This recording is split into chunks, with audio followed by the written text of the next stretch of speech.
Georges St-Pierre makes his return to the octagon this coming Saturday in the main event of UFC 217 opposite of Michael the Count Bisping for the UFC Middleweight Championship of the World. My name is Flyin Brian J. This video is brought to you by MMAmania.com. Let's start talking about this fight with some stats from Fight Metric by Reed Kuhn with Kelly Krieger. They say that a fighter who has been away from the octagon for more than a year only wins 35% of the time. I mention this because a lot of people are talking about the huge layoff by Georges St-Pierre, 4 years. But Mike Bisping has also been away from the octagon a statistically significant amount of time, more than a year. So both guys could have some ring rust here, but I do think that GSP is probably going to have more. Let's start talking about this stylistically. GSP, we know what he's going to do. He's going to come out here, he's going to jab, he's going to use some footwork, he's going to keep his opponent at the end of his reach. Occasionally he will throw a high kick, but really what he's going to do is try to work for an opportunity for a blast double leg takedown, perhaps get in on some hips, get a outside trip or a hip toss takedown, and once he gets his opponent there, he is really good at holding them there.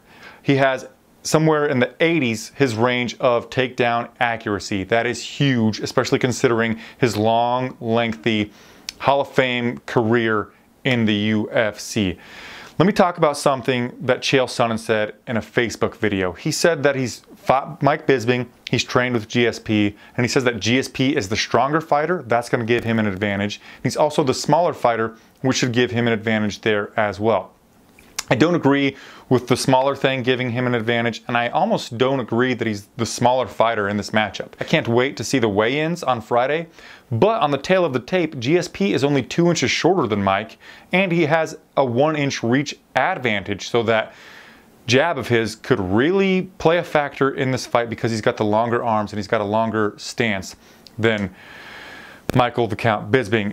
The strength thing could really come into play though, because once he gets Bisping down, he could really hold him there and use that strength to his advantage. But the 15 pounds that he's adding to come up to middleweight from welterweight, which he's never fought in the middleweight division, that's going to help him with his strength, but hurt his cardio. He's going to be carrying those extra pounds around, and I don't think his cardio is going to last through 5 rounds. Unless he's like Dominic Cruz and doesn't believe in ring rust and it really doesn't affect him, then maybe he doesn't have an issue, but I don't think that he's like Dominic Cruz. I do think the ring rust will hurt him a little bit here on top of the extra 15 pounds that he's going to be carrying.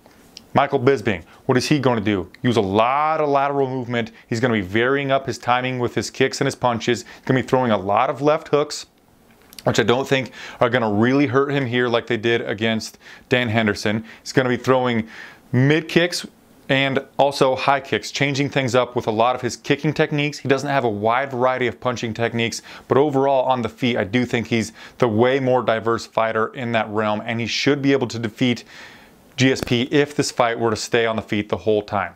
I do think that GSP is going to get Mike Bisping down, but as I mentioned before, I don't think that GSP's cardio is going to hold up in the later rounds, and really I think that the lateral movement, the footwork of Bisping, even though GSP has great footwork as well, I think the footwork in this fight, this specific matchup, is going to be on the side of Michael Bisping. He's going to dance around, he's going to inside and outside low kick GSP, he's going to get taken down a couple of times, but he's going to get back up. And I think in 2017, if GSP tries to just lay on Mike, the referee is going to stand them up, and I think that happens at least once in this matchup.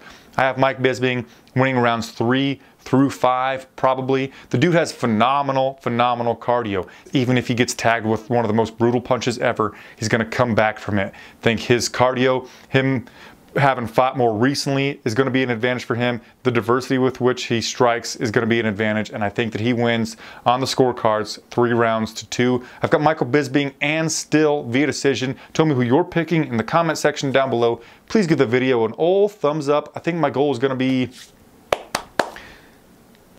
10. Give me 10 thumbs up. That would be fantastic. See you in my next video. Namaste.